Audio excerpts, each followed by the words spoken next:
Okay, let's dive into this. Welcome back, focused learners. Today we are looking at something absolutely mind-bending.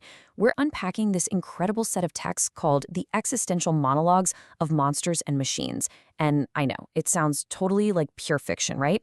But it's actually a profound, almost jarring philosophical deconstruction of our most deeply held human illusions.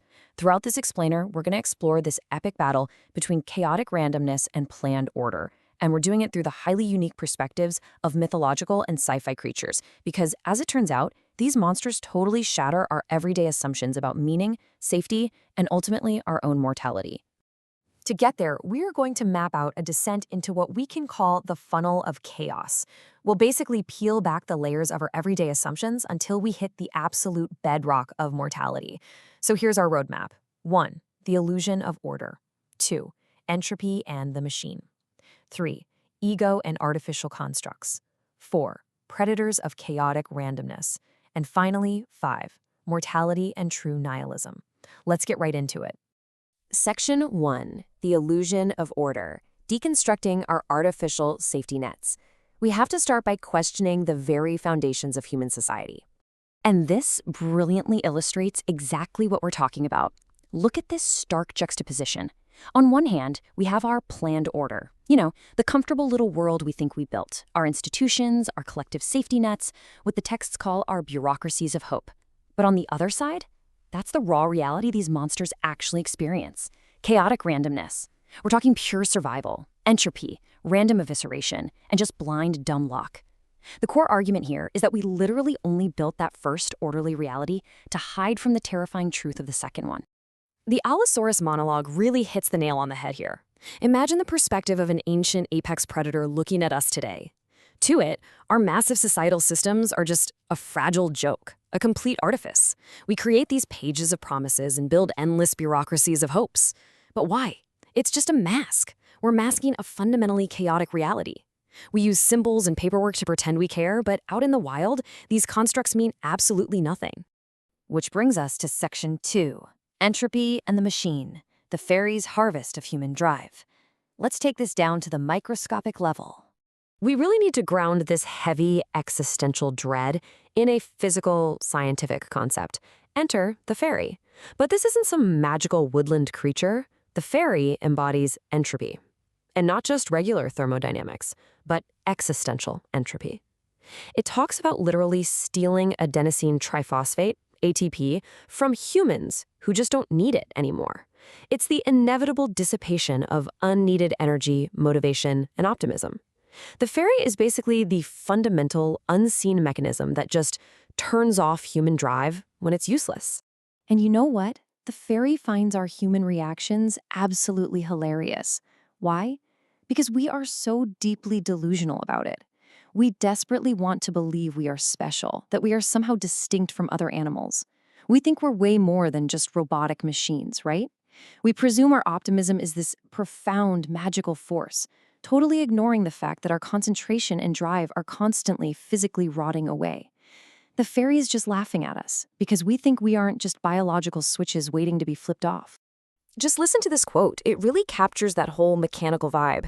Really, in the end, that is really what even lives are like. Switches, robotic machines, even. The fairy doesn't see the grand narratives we try to assign to our actions. To the fundamental forces of entropy, life is mechanical. We're literally just energy waiting to dissipate.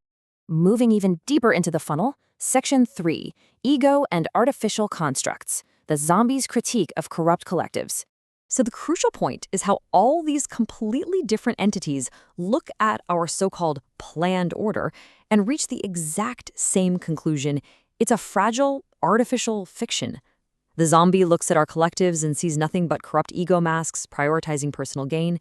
The fairy looks at our human drive and sees a mechanical switch of temporary optimism. And the Allosaurus, it looks at our societal safety and just sees a meaningless artifice masking our own dormant psychopathy. They all see right through us. Let's dig into Zombie 4's argument for a second. It claims that human collectives essentially yield nothing. Sure, we set up these massive quid pro quo systems, but they are entirely run by ego. The zombie points out our massive hypocrisy. We vow to manage these systems reliably, but then we manage them completely contrary to our actual values. Honestly, the zombie argues that a monster naturally and openly hunting for brains is, in a weird way, way more honest than human systems of currency and corruption that pretend to be altruistic while devouring their own. Which leads right into this absolute gut punch of a quote. Is it so befuddling that the sun does not care if Pluto freezes for all eternity? Man, that is heavy, but it's a brilliant metaphor. It perfectly highlights the absolute chilling indifference of nature toward everything we build. Just like the sun doesn't owe Pluto a single thing, chaotic randomness doesn't owe our little bureaucracies of hope anything either. So, I want you to stop and think for a second. Think about your own morning routine, that sense of security you feel when you lock your front door or check your savings account. Are we truly safe within these systems? Or are we just temporarily lucky? Are we actually insulated from the chaos or just enjoying a really brief pause before it catches up? Keep that question in your mind as we introduce our apex predator. Section 4. Predators of Chaotic Randomness, the Allosaurus and the Illusion of Merit. Let's talk about absolute dominance. If you've ever secretly believed that survival of the fittest meant there was some kind of moral righteousness or fairness or merit to surviving, the Allosaurus is here to violently correct the record. From the perspective of the ultimate predator, survival was never about fairness. It was never about safety. It was the result of extreme chaos-based fortune. Simply living through the era of apex land predators wasn't a reward for being good, it was basically just stupid luck. Just the sheer random fortune of not being in the wrong place at the exact wrong time. Now, what's really interesting about this slide is the sheer contempt the Allosaurus has for the modern world. Listen to this. Edifices now populate the world, artificial nonsenses that pretend to care, yet it is there, Psychopathicus savis, scurrying in the bloodstream.